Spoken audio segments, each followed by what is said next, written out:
Well, thank you guys so much. You know what? You take that.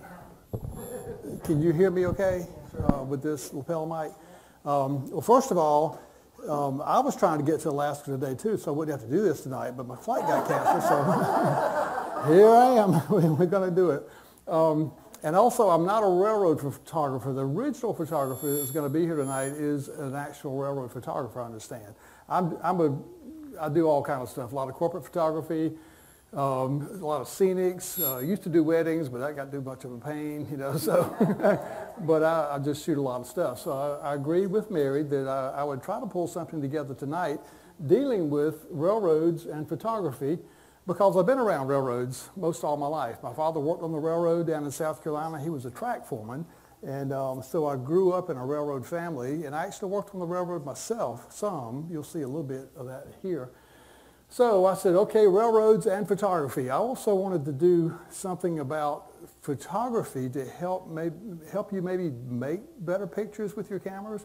In fact, do some of you shoot with a DSLR or even film? Does anybody remember film? Digital? Or do any of you have, oh, here it is.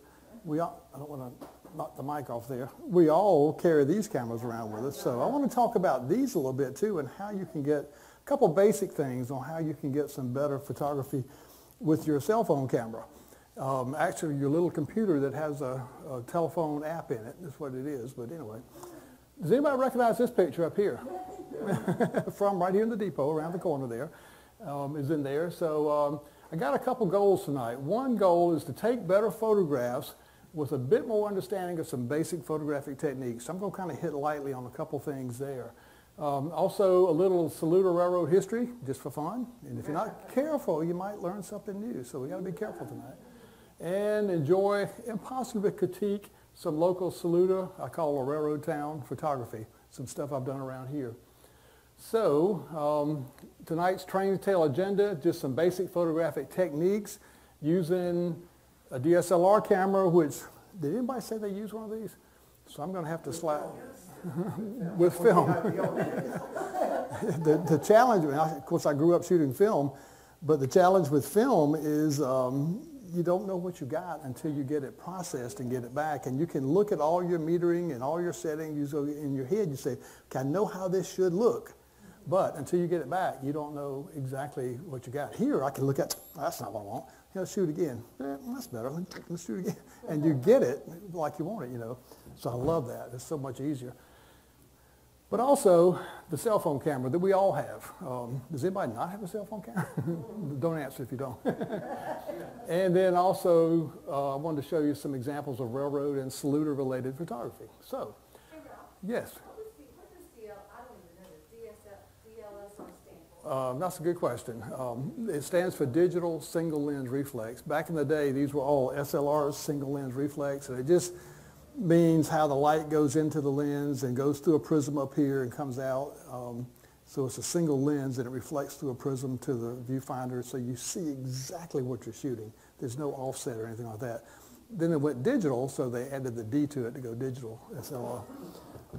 But we won't get much into that. One of the first things I want to share with you is to clean your lens. You would not believe, well, you would believe this, but you wouldn't believe how many pictures I see that the light is refracting in some weird ways or is foggy, because with a cell phone, it's very easy to touch this lens with your fingers, and you might have just had some fried chicken or some barbecue across the street, and you don't know what all's on that lens. So get you a microfiber cloth and that little lens up there. Heat it up a little bit, clean it off with something very soft so you don't scratch the lens. But that's one of the key things. With the DSLR, that's not an issue because you hold these totally different, and you're really not going to get you're rarely going to get your fingers on the lens. It's different. With the cell phone, you're going to get fingerprints on there. So just make sure your lens is clean and you'll get better pictures. That's one hint I'd like to share with you. And this one, location of your lens in relation to your subject when you're doing close-up shots. For example, where's my lens on here? Is it in the very center of the camera? Did anybody say? No, it's up in this corner, isn't it? And if you shoot something like, let's say you're trying to photograph another photograph or something real close up, maybe I wanted to shoot a picture of this. What people tend to do is put the center of the camera fairly close here, and you get a distorted view of this. It starts out, big on the bottom and gets narrow at the top. But if you remember where your lens is, just make sure the lens is directly on top of what you're shooting close up, and that'll make a huge difference. You'll get a lot better picture. Mike and I were doing some things back there not long ago, and we were just making sure we lined that lens up just right to copy many of the pictures that are in here right now. So that's a little thing there. Steady the camera, especially in lower light situations. DSLRs to me they're very heavy, but they're easy to balance, because if you ever see somebody holding a camera like this, you pretty well know they don't know exactly what they're doing. And DSLRs, you always hold them in your hand like this, and I'm right-handed, so I shoot left-handed, and that frees this hand up to handle all my controls. That's one thing. Back in the day, we had to manually focus, so all your focusing was done with these fingers out here. Today, most all cameras are autofocus, which is awesome. And we used to also have to wind it every time. So your thumb's winding, your fingers are doing this, but you get good balance. So in holding a camera like this, if I'm shooting fairly low shutter speeds, I want to brace myself. I'll try to put my elbow on my hip. I'll get it in here. I'm going to hold my breath. And if you even count your heartbeats, you can shoot between heartbeats. And it's much steadier when you're shooting very low speed stuff, like below a 15th of a second or something like that. But the same thing holds with your DSLR. If you're shooting stuff out in bright daylight, steadiness is usually not an issue. But if you're shooting in lower light, it can definitely be an issue. So I can do the same thing. I will hold my breath. I'll look at my picture, get it real steady. And you'll see some in here, like different things in low lights that I shot with this, and I'll point that out. But what I had to do it, sometimes I gotta find me a tree or something to, put it against and hold it real steady. That helps hold it. Anything in low light, if you're shooting late evenings or nighttime things, you want to be steady. So that's a little hint there. And composition is another thing. That's probably the biggest thing you can do with any camera, is the composition of your picture. And we're going to look at several examples here. And many times I've shot pictures standing right beside somebody else, and they'll look at theirs and they'll look at mine and say, why is your picture so much better than mine? And it's always composition, just how you compose the picture. So let's look at that. And there's something called a rule of thirds. But it's a rule of thirds, and if it's a rule, what are rules meant to be? Yeah, so it doesn't have to be, so you can break those rules. Now here's an example. This lady was running with her stroller. It was in a race down in Lexington, and there's nothing wrong with that picture. It's really good, but I want you to look at something. She's heading which way? That way, right? The bulk of my picture is back behind her, which I don't really care about unless I knew somebody up here that I wanted in the picture, but I'm going to propose that you change it to this. Shooting like this, and I probably just took that one and cropped it. No, because I actually shot it twice here, but I shot it in such a way that you see where she's going, and your eye goes toward what she's looking at or where she's going, and that just makes a better picture than this one. Can you see the difference? So sometimes just composing your picture makes a big difference. Now my daddy, when he was, sorry, he would get a camera and he'd read the instruction book. He always read the instruction books. And it said in the instruction books, it says, put the face in the middle of the picture. And so what you get is all this ceiling. Now, do I need all that ceiling up there? I said, Daddy, bring the camera down a little bit. No, the instructions said you got to put the face in the camera. I said, well, okay.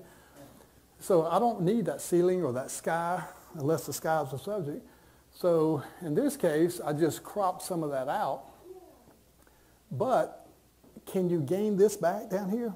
Mm-mm. If you didn't shoot it, you've lost this. So even though you can crop that out, you get a better picture, but you don't need all that ceiling up there. But sometimes the sky is the subject, and you want the sky. I shot that on Lake Murray down near Columbia in Lexington. one evening we were out on the boat, and the sky was just, many times it's so beautiful. So if the sky is your subject, don't pull it down and miss your subject. Get your sky up there. Here's another example. The rule of thirds typically says, well, first of all, where is this guy in relation to the picture? Is he on 1/3, in the middle, or on the other third? He's right in the center, right in the middle. This was a student of mine when I was teaching a photography class, had done this of her husband, and that's good, but again, where is he looking? He's looking this way. Is the stuff behind him important at all? No. So I just said, why don't we crop it like that? And you still don't know what he's looking at, but now your eye goes with him this way. So I'm putting him kind of more to the 1/3 side of the picture here. Does that make sense? And that kind of helps in your composition. This is one I did of our pastor down in Lexington that I did a lot of shooting for our church, all kinds of special events and things, but as he was preaching, he's looking at the congregation out here. He's not looking at the choir back here, but you can follow his eyes. And I love the symmetry of it because his eyes follow right down with the choir out to the congregation. And I didn't want to put him in the center of the picture because what was behind him didn't matter. So just throwing the camera up there, and it's just so automatic to me now to do that, but it just makes a better picture. Natural framing. We'll look at natural framing a minute. This picture, Janie and I were cycling out at Zion National Park out in Utah. Is that what that is? And I wanted her in the picture. There's some beautiful scenery around, so I shot this picture. But then we were pedaling back a little ways, and I saw this. I said, "Oh, look at how the trees." But see how the trees frame that with the road and everything, and it just kind of leads your eye back to the peaks and everything. But I still wanted Jane in the picture, so I got her in the picture here. I left the framing of the trees, as we were shooting in there.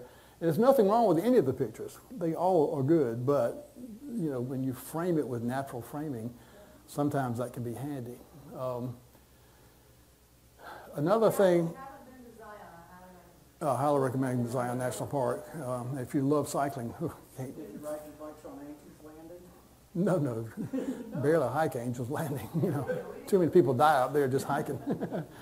But does anybody recognize this scene here in town? Right up Greenville Street here, if you go up Greenville Street, there's a huge field on the left there, and I see. Yes, it is. Old Mount Page to the left right there. It goes down through there. But anyway, depth of field. Does anybody know what that means? In photography, it's not as easy to do with a cell phone camera as it is a DSLR. But the depth of field is how much of your picture is in focus. Like if I wanted to shoot Mary right here, and I wanted y'all back here, but I just wanted you to be blurred out, I would do one setting on the camera, and she'd be in focus, and y'all would be blurred out. But if I wanted everybody in focus, all the way back to Mike, I would change my settings and everybody would be in focus. This is a deep depth of field. Everything is in focus from the front of my lens all the way back to the mountains in the background right there. But if I just wanted a shallow depth of focus, I shot, we have these fire lilies all over town. I shot this one, and I did it on like an f2.8 on my camera, so that blurred out the background. Now, why am I saying that? Because can you do that on this? Today you can. Almost every camera I see now has a blur setting that you could set and change the amount of blur. It's not quite the same. This is more professional than what the cell phone camera can do, but it can blur the background. So if you look at your settings on there, you'll see a blur setting, or I'm sure everybody in here has read the... Well, portrait mode does it. Portrait mode is one of the modes that does that with people a lot, but then you can also have an actual blur mode that's separate from portrait that you can control how much of the background is blurred. And I'm sure everybody in here has read their owner's manual, right, for this, cover to cover, so you know how to go find that right quick. Pardon? Yeah, faces in the center. That's always. Catch all that ceiling. Now, sometimes you want the ceiling, but hey, Ralph, hang on just a second. yes. Because we were talking about this earlier, that it's a professional setting on iPhone. There is. The regular setting is just portrait. So you have to on go my- into your On my, what is this, a little Motorola phone? On mine, it has a pro setting, and most of them have pro settings. So on the pro setting, you can change your shutter speed, you can change your depth of field to some degree. Depth of field is very hard to change. It uses a computer chip in here to really mimic that because you don't have that depth in your camera. Everything's done on a little computer chip. But you can change your shutter speed, which I'll show you some things soon, what a difference that can make. But you just, someone like me, the reason I bring it up is because I don't know all those settings, but portrait does this really well. Portrait does do that. So find your portrait mode on your phone. Take pictures of each other, try it, and see how it blurs that background out. And if the background's important and you need that in there, don't use portrait mode, just use a regular mode. Is that only on the newer phones? Probably in the last 5 or 6 years, probably. Yeah. Yeah. You know, there's a phone hanging on the wall in there, the old crank. I don't think it's on that old crank phone. No. But, now this is one I shot too. Now I'm using a moderate depth of field here. I want to, this is at that same place we just saw in the other picture. I was shooting a motorcycle there. Kevin, that's the one you wanted, right? And, but I wanted the background not to be totally blurred out. I wanted it to be seen, but a little bit blurred. So I can, on this camera, I can change that. Now, on this one with the blur mode, not the portrait mode, I can change how much I blur the background, which is kind of neat. But you see the effect that gives you? Your subject, which was the motorcycle, is nice and sharp. Background is there, very visible. You know what it is, where it is, but it's not totally sharp. Now let's talk about shutter speed. How long the shutter is open. I want everybody to do this. Put your two hands together like that in front of your face. And then we're going to pretend that's the shutter and your face is the film or maybe the sensor these days. And just open your hands like this and it's letting light come into your face to your sensor. And then you close them back and you've just taken a picture. Now do it again, but do it real fast, like that. And you just let a lot less light in, and a faster shutter speed catches action better. Slow shutter speed gets a lot more light in. If there's action, if there's movement, it will blur, or you can really use that to your advantage. A fast shutter speed will keep it from blurring. So here, I chose a 1/125th of a second. In other words, if I was open for a second. If it, there might be, I could get 125 of those in 1 second. That's 1/125th of a second. Or, that's not real fast. Some of the cameras now go up to 8,000 per second. If you can imagine that. My camera only shoots up to, I think, 2,000 per second. But anyway, I shot this at 1/125th of a second because I wanted the drumsticks, which were moving fast, to not be blurred out where you didn't see them. I want you to see them, but I wanted you to see the action and the movement in that particular one. And I had actually gone to that concert. They had 2 of them, so I went to the first one just to sit and watch to say, okay, I know what I want to photograph when I come back, so I go back the second time to photograph what I need because they had hired me to shoot that concert. Now here's one. Can you see this one? I'm using a slower shutter speed, but I'm also using a technique called what? Does anybody know? It's called panning. And by slowing my shutter speed down, what I'm doing, the cyclist is coming by, and if I just took the picture at a slow shutter speed, he's going to be blurred. The background will be nice and sharp. He'll be blurred, which is another technique you can use too.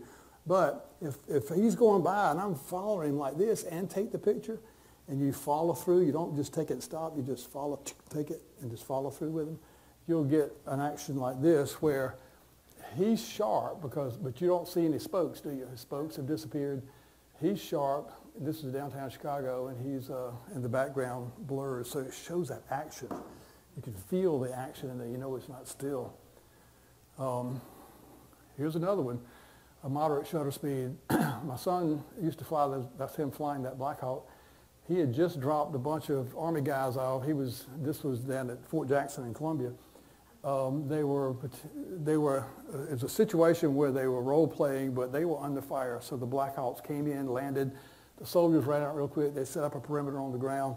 He's got to do what's called a combat takeoff, where they don't just go like that and fly off. He just leans that thing forward, gets out of there, because he's under fire. He wants to get out of there as fast as possible. But notice the blades on the Black Hawk. I wanted to show a little action, but if I went with too slow of a shutter speed, you wouldn't even see them. It'd be like a helicopter with no blades. If I went too fast, it would stop them like that. You couldn't even tell they were moving. Of course, he's flying, so you'd know he's moving. But that was, I probably shot that about I don't remember right now, probably about 1/80th of a second to get some blur in there, but not totally. And then this one, anybody recognize this one? Coming up from Tryon, up the dirt road. Yeah, that's Pearson Falls. And that one I sat on a tripod. Actually, I think I shot that one with my cell phone. And I held it against a tree on a slower shutter speed. But notice what is moving in the picture. Everything else is still, but the water's moving in it, so it slows. It gives that angel hair effect. This happened to be right at sunset, so the sun was setting right on top of the waterfall. And but it gives this nice angel hair effect. And with the sun setting up there, it heats the water up, so you take a shower down and go, hot water. Nah, not really. Yeah, but I love shooting waterfalls with slow shutter speeds and getting the, yes, Jane? You said you were using, I was there, I don't remember which camera, but you were using cell phone. How do you change shutter speed? Go to Pro mode, you can change your shutter speed in there. It's in the Pro mode. Pro meaning professional mode. And it gives you all the settings that you, well, not all, but the key settings that you would have in a DSLR. You can slow the shutter speed down.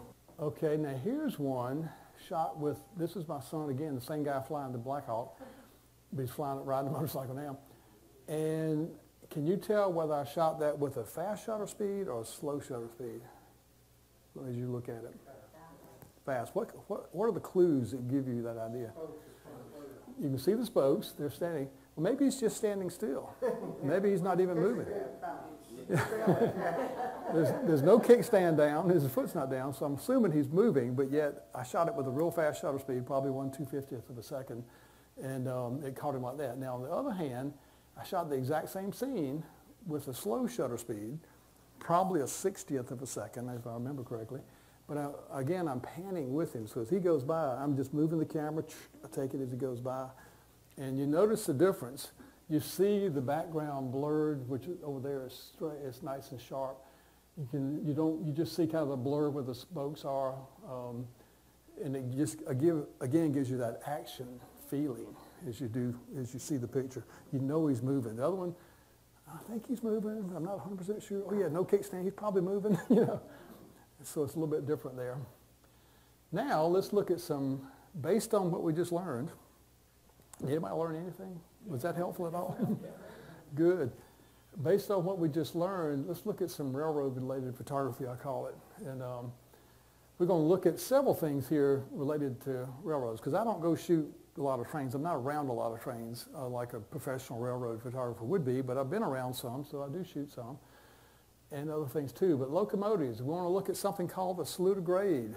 That's like when you graduate elementary school, don't you get that grade? So that's the Saluda. Is that no, something else? Never mind. We're also going to look at right-of-way maintenance. Why would that be important? Somebody's got to maintain that track. If you're going to ride a train on it, it's got to be maintained. So we'll look at a couple things there, shots I got. Some train rides. We'll take a train ride, and we'll look at a few rails to trails, like there's a great one down in Greenville. We were just talking about the Swamp Rabbit Trail. There's a creeper trail in Virginia, the Virginia Creeper Trail. There's the one over in isothermal one that's over toward Ruffton. We just call it Ruffton. It's hard to say that. And we're going to look at something called the Saluda Depot Museum. I'm not real sure what that is, but we'll see what might be in there. Now, looking at a train, locomotives. This is a shot of a locomotive, and I did shoot that with this camera with a different lens on it, with a wide-angle lens. And with a wide-angle lens, but you can see the whole train here with a wide-angle lens. It lets me get it. We were riding, that's Durango to Silverton. We're in Silverton, Colorado right there. If you've never, it does. And one reason it looks like a painting is, there's another technique I use on my camera called HDR, high dynamic range. And your cell phone camera, if it's in the last 6 years or so, at least 5 years, will have an HDR setting. If you're shooting anything scenic, I would recommend using HDR. What that means, high dynamic range. Dynamic range is just the amount of light that you can see opposed to the contrast. And your eyes can see, if you ever looked, I mean, if I'm looking right now toward you guys in the back, well, there's a lot of light outside, but I can see y'all totally plainly. If I took a picture of you right now, you're going to be kind of dark. If it meters on that light, you're going to be kind of dark and that light's going to come through. Or vice versa, if I meter on you, that's going to be burned out. High dynamic range will take multiple pictures almost instantly. You can hear them. In fact, listen to this. I think I've got it on an HDR setting now. Okay, listen real carefully. You'll hear 3 shots come through when I match at one time. Hang on. Hear all 3 of those? It shot 3 different settings in that. So it would balance that light out. So it shot with a more open setting to catch the light in here. It shot to make that out there, so it would balance it all. When you're shooting things, especially black things like this, you're going to get a lot of contrast in there, and you won't really be able to see much of it. But if you have your camera set on HDR, the little computer chip in there will balance that light out and make it a much better picture. So that's one thing I just recommend, and you'll find your HDR setting in your camera. Yeah, I keep mine set on that all. If the situation calls for it. Your camera, I know. It's so smart. It just says, okay, this lighting situation needs HDR, and this one doesn't, so it knows when to use it, when not, if you set it on HDR. I'm sorry, I keep on standing right in front of you, blocking you. It is a cool private car. And then inside one of the museums, again, I'm shooting with a wide-angle lens. Again, doing HDR, the light is much lower in there. I'm having to hand hold, like I said, I'm bracing, holding my breath, as I shoot. So I'm not shaking the camera at all, trying not to shake it. If you get down too low a shutter speed, it'll just blur a little bit on you.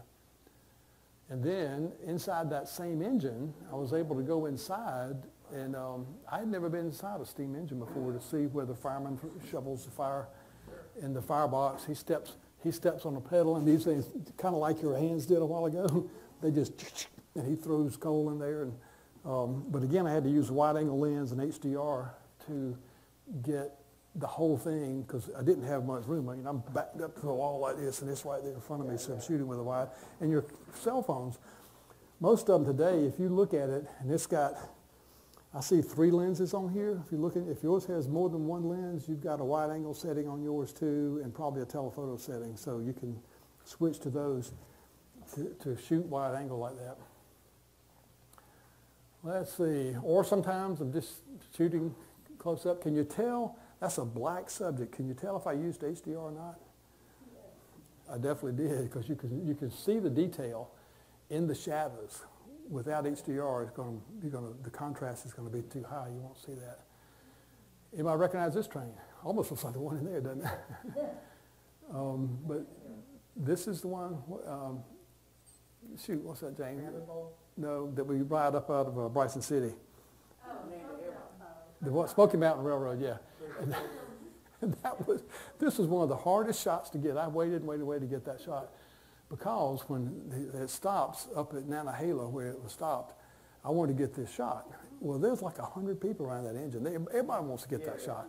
I had to wait till people finally got hungry and left to go get something to eat so I could finally get that one shot with nobody in it. And I mean, every shot, a second before that, a second after that, had people in it. So anyway, again, look at this, thinking about the thirds. I didn't want the sky. The sky didn't mean anything to me, but the railroad track did, because that's where the train's going, of course, is on the track. And so by pointing my camera down more, catching the track and the train, putting the train at the very top of my frame in here and the track down below me, and sometimes I might even get down low in the track like this and shoot differently, but it lets you, it's all about composition so much of the time. Now let's talk about something called the famous Saluda grade.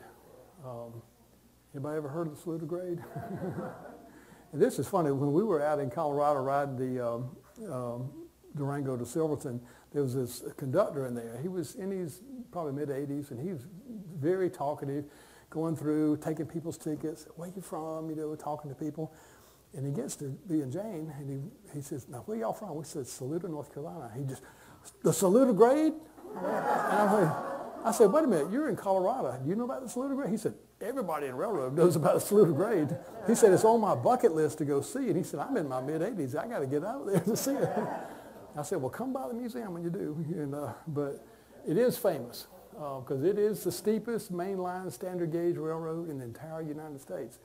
And when my dad used to tell us that as kids growing up, I said, Dad, it's surely not compared to the Rocky Mountains. He said, no, Saluda, North Carolina is the steepest mainline. And he said, now there are some narrow gauge and short tracks going into like silver mines and things like that could be just as steep or even a little bit steeper, but not a main line. A main line, meaning this railroad ran from Charleston, ran passenger trains from Charleston, South Carolina to Cincinnati, Ohio every day and one back every day, and they crossed at Spartanburg. That's a main line. That's not a little side track somewhere, you know. And so it was built in 1878, and you can see that. And the interesting thing about it, there were two civil engineers. We found this old photograph of these two civil engineers that helped design this track and get it built. So these are old codgers here, but man, they knew what they were doing when it came to railroading. Right, Mike? Oh, yeah. Well, this is Captain Pearson on the left, who Pearson Falls is named after. He ended up buying that land around Pearson Falls. It does. I think that's your great something. And then this is Colonel Thaddeus Coleman on the right, that was one of the civil engineers who had also helped design the one up around Old Fort and Ridgecrest, and all the loops and stuff. And they couldn't do the loops and all here, but come to the event we have in October and you'll learn more about how that was done. Yeah. Yeah, this was last October. October of 1870 something, I think. I'm not sure. 77, there you go. And the Saluda grade also, of course, has beautiful seasons. I just shot this picture when a little bit of little flowers blooming. Again, I was trying to naturally frame it as best I could in that shot. But also, sometimes it snows around here. And I love this shot because it was a wet snow that stuck to the trees. And it just, all the trees, if you notice, are covered. You can still see the rails. And I shot that from the bridge over there, right out there. Looking downtown, and it probably just stopped snowing then when I got that shot. And another one here on that same day. And I'm so glad I got this one. Anybody know why? Yeah, the crossing signal was there. It's no longer there. It was run over by a truck, 3 or 4 or 5 months ago, and it's gone now. So we'll never see that again. But it was there, and I just happened to think to catch it, and so I ended up liking that picture a lot. We hadn't seen snow in 2 years, so it was the year before that. It was 22, I believe. 21. And we had 17 inches of snow at our house at that time. Somebody with a mask, I get it. And I forgot the railroad crossing signal. that is no more. I forgot. I forgot that. Now, you know, this is what it was like then, back in the day when they were running the diesels, pulling the trains through here. So I did a slide of then and now. So now, the trains don't run, but the people that live down the old Pearson Falls Road, sometimes I've heard them swear that they'll hear the screeching of the wheels around the rails, or they'll hear a faint whistle blowing, and it's always on a full moon night sometime. At around midnight or something like that. So you see the ghost train coming through, and you see a print that we sell here at the depot of the ghost train, right here, a sepia tone one here, and a color one like that over in the gift shop, and of the different cards, the note cards. Here's one of the ghost train on the note cards. So just a shameless plug here for. And then some of the note cards. Here's that other scene of the snow on this note card. And some of these are like, there are 5 cards in a box, and some of them they're all the same, but some of them are assortments, so there'll be one of each of the 5 cards we have up here. An actual great Christmas card, especially the snow ones. Ooh-wee. Now, here's a place at the bottom of the grade called, anybody know? Melrose. Melrose, that's the station down there. Now, the interesting thing about Melrose is the grade was so steep, and the grade starts right there. You see what I'm talking about. The train has just started going up the grade there. But there's a water tower and a coal tower here. Why would you have a water tower and a coal tower at the bottom of the grade? Load up. Load up. But to get a train up the grade, they would have to split the train into thirds. They couldn't get the whole, on freight trains. Now, passenger trains, they could get them all the way up, but freight trains were much heavier. So they'd leave 2/3 at the bottom of the grade. They would carry a third up using an engine, a steam engine in the back and 1 or 2 in the front to pull them up. And then they get up here just beyond the bridge here where the barbecue place is across there. Just beyond the bridge, there are more side tracks, so they would put that third there, take the empty engines back down the grade, pick up another third, bring it up. They call it tripling the grade. They would bring it up 3 times. So there's a lot of work, a lot of time, and not the most efficient, but the only way to do a steep grade like that. So that picture is actually part of the diorama, right? I think Kevin's looking right in at that picture right now. So I put my camera lens against that plexiglass there, and I shot that picture. Now, you're talking about depth of field. I wanted the whole thing to be in focus all the way up to the train engine up there, so I had to use a small aperture to get a great depth of field to be able to get it all in focus as best I could. But I shot a lot of the diorama like that, and I just like that one. But here's a real picture of a steamer pushing a freight train up the grade. So you'll see this, and this is the exact same track you just looked at. This is the safety runaway track at the bottom of the grade right here. If we go back here, the safety runaway is on the other side of the water tower. You can't quite see it there. So we know this was shot after 1903, because 1903 is when the 2 safety runaway tracks were put in. But this is one here. Now, the interesting thing about that one, I didn't shoot this. I'm not quite that old. You know, I probably could have if I was a kid. But anyway,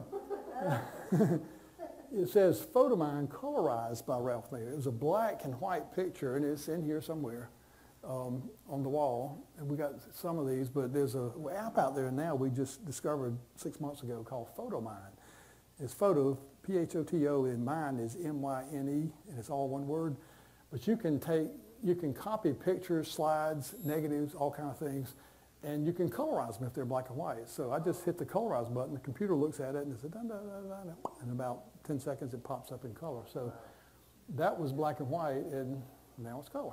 That was on your phone? That was on my phone, yes. This was done with a cell phone. I was copying another picture that's in here somewhere. And then here was the magic part about it. It goes up as a steam engine, comes back as a diesel. You know, it's like some kind of magic took place there. I'm not sure what.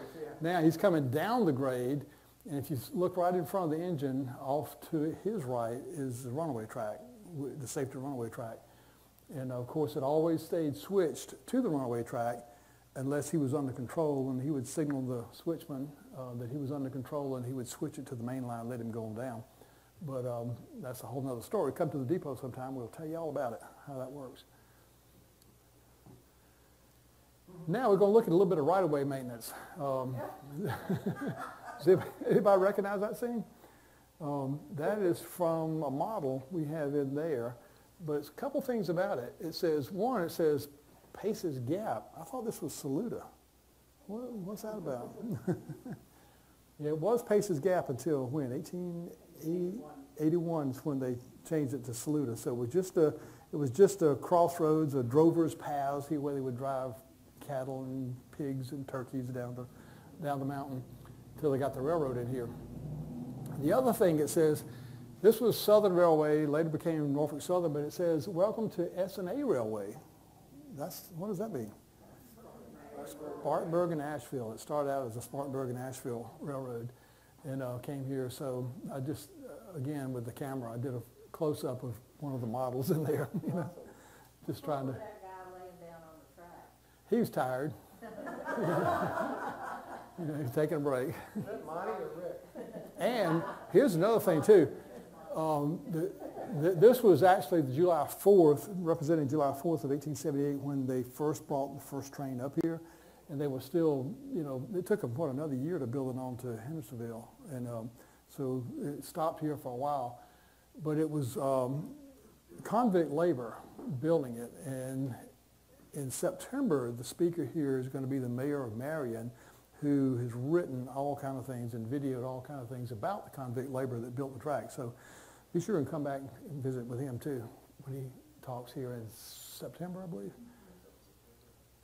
Now, do the tracks need maintenance, you think? You know, we get some heavy rains up here and floods, and so that's a washout. But if there's a washout ahead, or if there are men working on the railroad ahead, does anybody know what that is? It looks like it's about the size of a fig Newton. It's called a torpedo. I'm going to give you a little bit bigger picture of it here.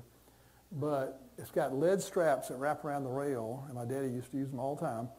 But when they'd be working, they would set those out because they didn't have radios in those days. They didn't have those until, what, 20 years ago, 25 years ago. So the train would run over those. There's a little bit of dynamite in there, and it makes such a loud explosion when the train runs over it. And they would sometimes they would put them in codes that have one, then they'd go down and put like two more back to back. And when the train hits them, no matter how loud it is in that engine, he hears that bam, bam, bam. So he knows, based on the code, what's ahead. The worker's working, or the bridge out, or the track's out, or something like that. That's great. And they call torpedoes.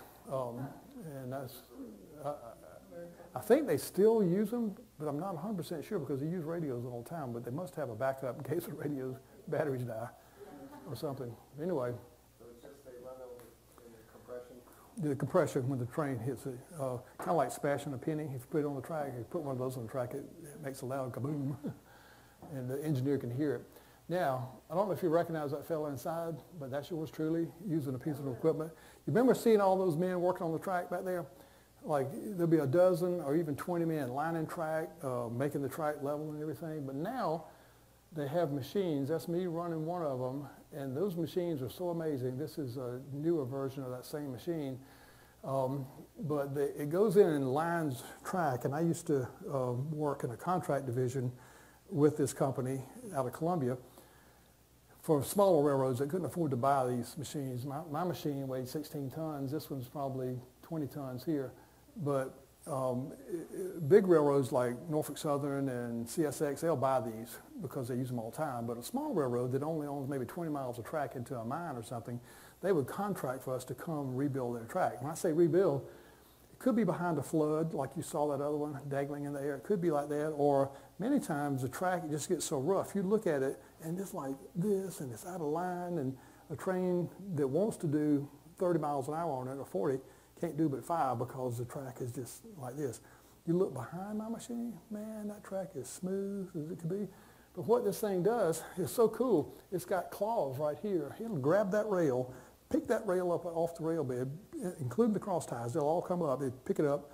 You don't want to pick it high because of a lot of, especially in the summertime when the rail's hot, because it can do like, have you ever taken a rope and done that to a rope and watched that?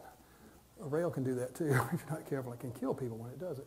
But anyway, it picks up the rail, and while it's holding it, it'll shift it left and right. It'll find center based on a laser up here on this buggy out front. And this is called a shadow board. So as it shifts, the laser is beaming back from the front to the back. And when it breaks that laser beam, it knows that's straight. It knows where, so then it holds it there for a second. These big tamper fingers come down on both sides of the cross ties. They're vibrating at 16,000 RPM. They go, and the gravel, and they just push the gravel under the cross tie. Then they come right back up. And so then it releases the rail, and it stays right there. It doesn't move. And so behind me, as smooth as it can be, that train can now do whatever speed it needs to do. In front of it is all, and me running that could take the place of almost 20 men. Can you believe that? Yeah. Amazing the difference. How fast would it move? How fast? Well, I could put up about 2 miles. How fast it goes? I could put up about 2 miles of track a day with this. Whereas a team of men might put up a half mile, you know, at best, you know. So it's kind of interesting technology there. But now that the track is in good shape, hey, let's go for a train ride. Let's follow the signs to the trains. And I found me a nice bench to sit on there. It's heavy. Nobody's going to pick it up and throw it in the pickup truck and steal it, I don't think. And then you're waiting on the train, so here comes the train. And again, that was the Durango to Silverton on that particular one. Now this picture I found recently. This is my dad right here. He's got us an old picture. My dad's sitting here, my grandmother here, my mom right there. And I think this is on the Carolina Special coming up this way to Asheville, because since Daddy worked on the railroad, we had railroad passes and we often traveled by rail. And but this is one of those cases where maybe the ceiling is part of what I want in this picture, because it's an interesting ceiling, the way train car ceilings are made. So I like the fact that I probably shot it, come to think of it, with my little Brownie Instamatic camera. I bet you I did. And I bet I did. That was probably, yeah, I'm gonna guess maybe 65-ish, something like that. And then a little more modern train here. We were riding to the Grand Canyon on this train here. And when you can see how happy we are. We're happy, having a good time. Nothing can spoil our trip except the daggum train robber. He comes in, he comes in and robs the daggum train. So, yeah, that was before COVID. So today, it's not uncommon. Everybody robs a train today.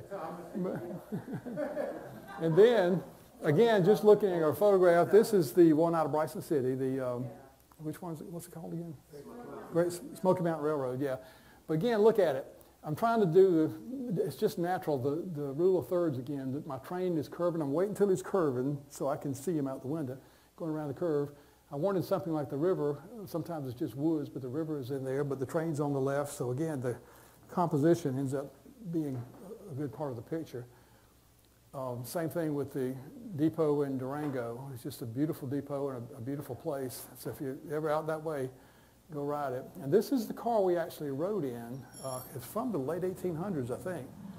But this was our car. And the cool thing about it was the last car, so it allowed me, as the train is going around the curves, to be able to see the train and the engine pulling around there in the river and frame pictures like I want to. Now, going back up, does anybody know what this lantern is for up here? Right there, on the back corner. It's a lantern. Lantern. Oh, yeah. that's the end of the car.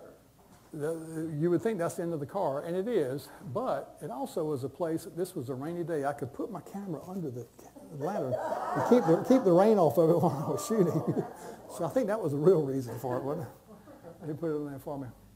And then, there's some high cliffs along there, so you can really see how high we are above the river here, right on the edge of the rocks. And this is a narrow gauge railway up there, 3 feet wide. So when I look at those little bit of rails, I'm like, I hope this thing don't turn over. You can go rolling down there. But again, look at the framing of that. I've got the frame up here. I wanted the river in the picture. I wanted the train in the picture. I wanted the mountains in there. So I'm framing it to get all that in there. Now, saying that, you see this rail here. What looks different about this rail? No, it's not a cog rail. You might think it's a cog rail, but it's not a cog. If it's a cog rail, it's going up, what are you saying there? If you're going up a real steep grade, you can have a rail in the middle that's got gears in it, cogs in it, so the train has a different wheel up underneath it that can pull real steep grades.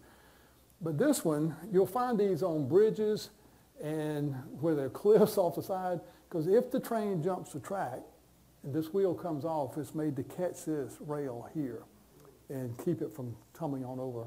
And so he'll jump the track, but he'll stay running right along here. He won't jump over. That's its intent. And then in the background, you see that little motor car back there?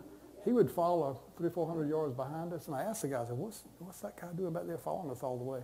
He said, oh, they put out the fires that we create along the way. Because in Colorado, you start a fire, and it could be sparks from the rails and the wheels, or it could be from the oil burning now instead of coal. But back in the day, it was a lot of cinders, but they follow and put out fires. I said, oh, that's interesting. And it was raining that day. And he said, but yeah, we still start fires in the rain. And then the end of the train ride, because you're looking at Silverton here, we're getting ready to pull out, and I'm looking out the back of the car. So I say that's the end of the train ride. So let's look at some rails to trails across the country real quick. This is at the Creeper Trail up in Virginia, the Virginia Creeper they call it. Beautiful trail that I love to ride. And you can see even the old trestles there, they pave them, not pave, they board them and all for riding bicycles and jogging and pushing strollers and all that kind of stuff. But these, I especially love these curved ones like that. There's Jane. One part, this is right in the middle of the trail from Abington to White Top Mountain. This is called Damascus, a little town called Damascus in the middle. And Damascus is also on the Appalachian Trail, so it's a big stopover on the AT for hikers. But so you got a lot of cyclists and a lot of hikers in town. It's just a really cool place. And then there are two happy cyclists just having a good old time right by the river there, taking a little break in the shade. And again, you can see the curve of the bridge, and this is not over a river; it's just a big, beautiful bridge there. And, yeah. Then we're coming to that, and the caboose is at the what part of the train? The end. Yeah. So that's going to be the end of the rail to trail part. Except if you come back sometimes at midnight. You never know what you might see. Might be another ghost train coming along. So you just can't ever tell. And then we're going to go to this place called the 1903 Saluda Historic Depot. We're going to catch a few shots in here. And there's old engineer Pitt Ballou. In fact, he talks about him. Is that him over there? Yeah, in the corner. And it talks about him right up here. And he's the one that is credited with coming up with the idea for the runaway tracks to save the lives. Because prior to 1903, they'd already had, well, by 1903, they had, let's see, a total of 14 wrecks that killed 27 railroad men, never passengers, always railroad men. But, you know, that's part of the skit we do in October. So y'all come back for that and enjoy that too. Remember what I said about the lens? You know, trying to make sure your lens is even with your subject, if you can, and not offset. That one, I was using this camera, but I had to get on a step ladder out here on the sidewalk to get up high enough to kind of balance that. If I didn't, I'd be looking up at the depot and it would distort it, you know? So I got on a step ladder out there to try to shoot that one and get the corner and everything. And I just like the way that one turned out. Oh, that's on one of the cards here too, I think. Yeah, it's on that card right there. And then this is the, that room there, the station master's 1903 desk, the original desk, and some of the lanterns up around the wall. But I did a little sepia tone on that to make it look old, even though I shot it probably last year. And, but it gives it a totally different look. What I wish I'd done differently, and I didn't, and I'll probably reshoot it, is used a narrower depth of field so my stuff outside would be not recognizable. I would want to just focus on what's inside. So I will end up reshooting that one. And then this one was shot with my cell phone when we were having the Christmas times. I wanted to catch the Christmas tree in the window in there. And so I happened to have that camera with me at all times and caught that one and I liked it. And then we have some passengers waiting on the train there. In fact, I believe that's Henry Ford's wife on the left, and the lady on the right is Orla Wilbur Wright's cousin. And one was heading to Charleston, and the other one was heading to Cincinnati, and they ended up crossing here and meeting and having a nice conversation. So, waiting on the train, right? And then here's another one. That one, that's the same as this black and white print here. I've got color versions of that and black and white too. A beautiful day. That same day with the snow when I was shooting the other ones. There's so many pretty things to shoot. And then, right here we have the depot, and that's the bay window where the station master can sit and look out both ways, right there. And then, if you live in Tryon and want to get up to Saluda, you can buy you a train ticket. And I think when I read this one in the book, it was 19 cents to ride from there to Saluda on that ticket right there. And that ticket's in here somewhere because I photographed it. And so you're waiting right there. But then once you get a ticket, what do you need next? You need the train. So here comes the train. The little model is in there. And then as we draw to a close here tonight, it makes me think of What was that song with the Beverly Hillbillies when they ended the show? Yeah, now it's time to say goodbye. So now it's time to say goodbye to all of us here at the depot, I guess. But anyway, thank y'all. I hope that you learned a little bit from that and enjoyed it. And, Tell us more about how you did the ghost run. how did the ghost train? We don't know enough to know. Well, there was such low light, I had to use a tripod at midnight one night, or a full moon night, all night long. No, just to midnight. You know? No, that was done in Photoshop, where I go in there and I'll impose. I had a picture of an engine, and it just so happened, one of the pictures I had, the engine was in the exact same orientation as the photograph of the track. That had to match. And so then I put that in. I can change what's called the opacity of it. I can make it very faint or just like you can make it any level of opacity that you want in there, opaque. So I can see through it and see the buildings behind it. So I put those two together in Photoshop and created that one. Any other questions about the... Well, thank you. My pleasure.